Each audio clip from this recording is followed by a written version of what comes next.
For centuries, Christian pilgrims to the Holy Land have retraced Christ's steps from his encounter with Pontius Pilate to his crucifixion on Mount Golgotha, on the Via Dolorosa, or Sorrowful Way. And throughout the world, Christians take this same journey, especially during Lent, through the Stations of the Cross, a devotion popularized by St. Alphonsus de Ligouri. In this video, we present a simple form of this devotion, combining the traditional iconography of artist Brother Simeon Davis and traditional scriptural readings by the renowned narrator and actor Alexander Scourby. May this humble offering fulfill in you the statement of St. John of Damascus: through the icons of Christ we contemplate his bodily form, his miracles, and his sufferings, and we are sanctified.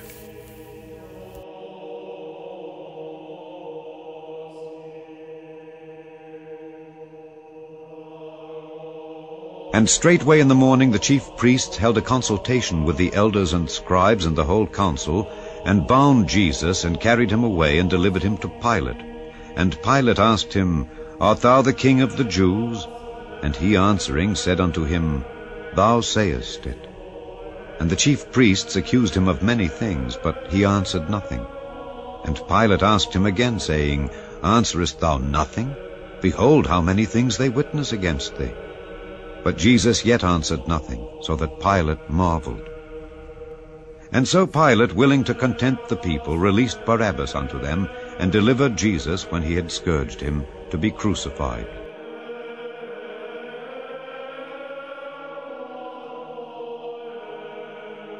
He brought Jesus forth, and sat down in the judgment seat in a place that is called the Pavement, but in the Hebrew Gabbatha.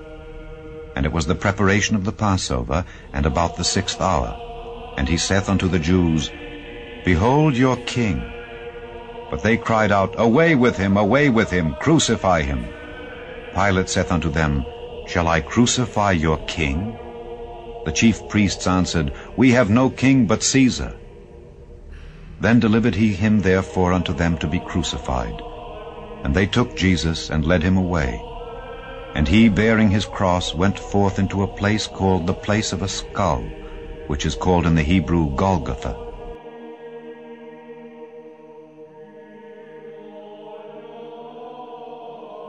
But he was wounded for our transgressions.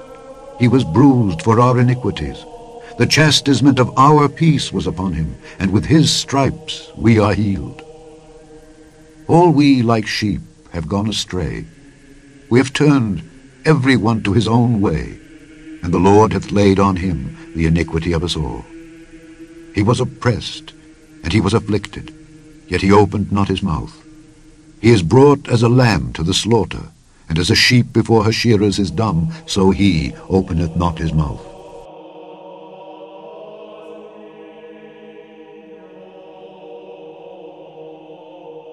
Is it nothing to you, all ye that pass by? Behold, and see if there be any sorrow like unto my sorrow, which is done unto me, wherewith the Lord hath afflicted me in the day of his fierce anger. When Jesus therefore saw his mother and the disciples standing by, whom he loved, he saith unto his mother, Woman, behold thy son. Then saith he to the disciple, Behold thy mother.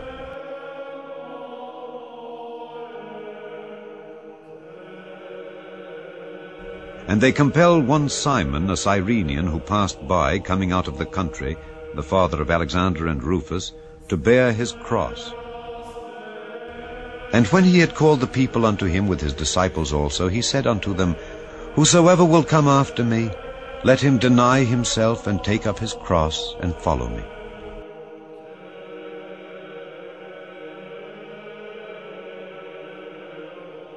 For he shall grow up before him as a tender plant, and as a root out of a dry ground.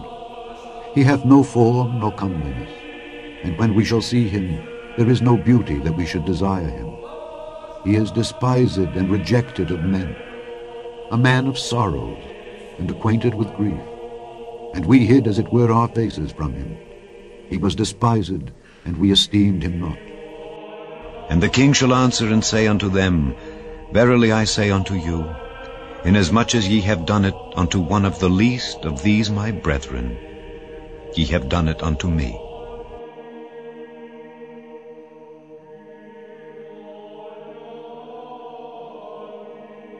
They also that seek after my life lay snares for me, and they that seek my hurt speak mischievous things and imagine deceits all the day long.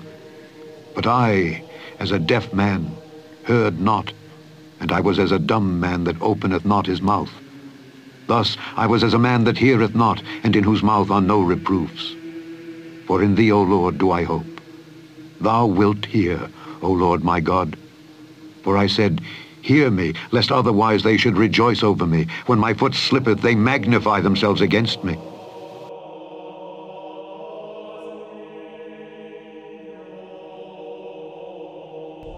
And there followed him a great company of people and of women, which also bewailed and lamented him.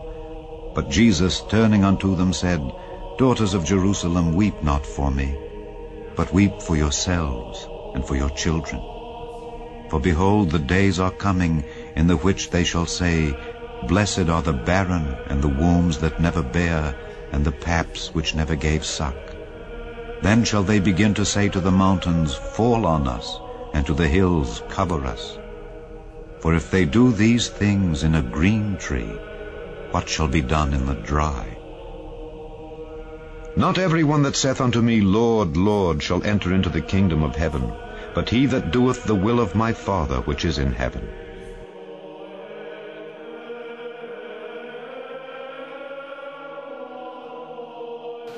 The steps of a good man are ordered by the Lord, and he delighteth in his way. Though he fall, he shall not be utterly cast down, for the Lord upholdeth him with his hand. For we have not an high priest which cannot be touched with the feeling of our infirmities, but was in all points tempted like as we are, yet without sin. Let us therefore come boldly unto the throne of grace, that we may obtain mercy and find grace to help in time of need.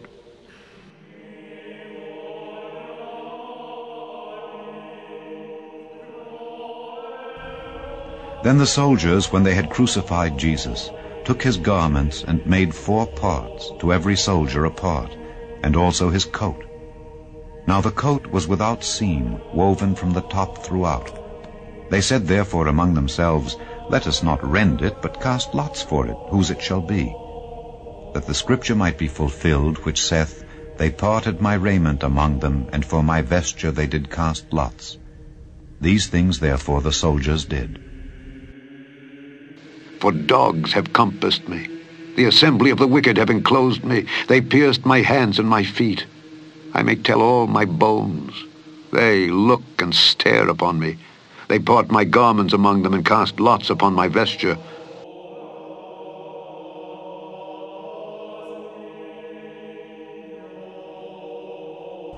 And when they were come to the place which is called Calvary, there they crucified him, and the malefactors, one on the right hand, and the other on the left.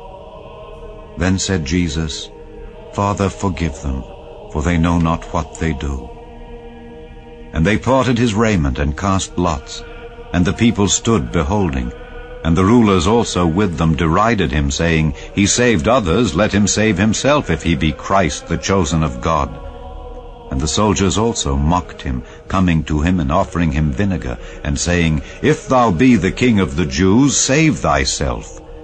And a superscription also was written over him in letters of Greek and Latin and Hebrew, This is the King of the Jews.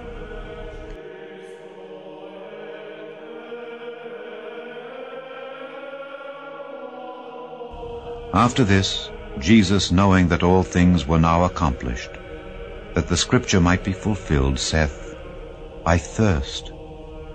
Now there was set a vessel full of vinegar, and they filled a sponge with vinegar, and put it upon hyssop, and put it to his mouth. When Jesus therefore had received the vinegar, he said, It is finished. And he bowed his head, and gave up the ghost. The Jews therefore, because it was the preparation, that the bodies should not remain upon the cross on the Sabbath day, for that Sabbath day was an high day, besought Pilate that their legs might be broken, and that they might be taken away.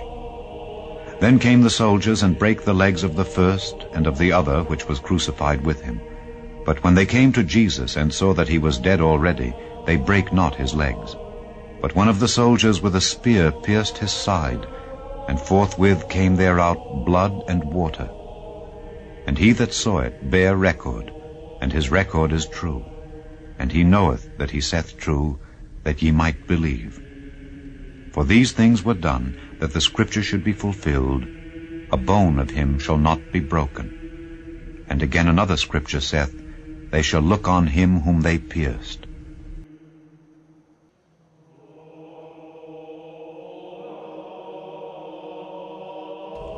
And after this, Joseph of Arimathea, being a disciple of Jesus, but secretly for fear of the Jews, besought Pilate that he might take away the body of Jesus, and Pilate gave him leave. He came therefore and took the body of Jesus. And there came also Nicodemus, which at the first came to Jesus by night, and brought a mixture of myrrh and aloes, about 100 pound weight. Then took they the body of Jesus, and wound it in linen clothes with the spices, as the manner of the Jews is to bury. I am poured out like water, and all my bones are out of joint. My heart is like wax, it is melted in the midst of my bowels. My strength is dried up like a potsherd, and my tongue cleaveth to my jaws, and thou hast brought me into the dust of death.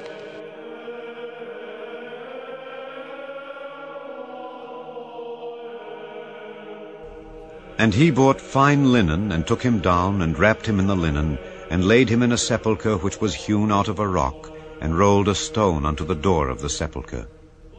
And Mary Magdalene and Mary the mother of Joses beheld where he was laid.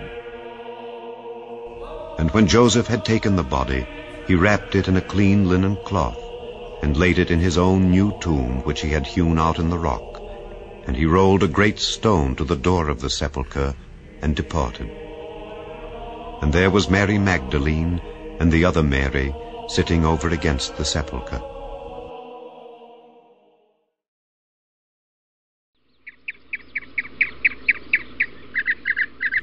And very early in the morning, the first day of the week, they came unto the sepulchre at the rising of the sun.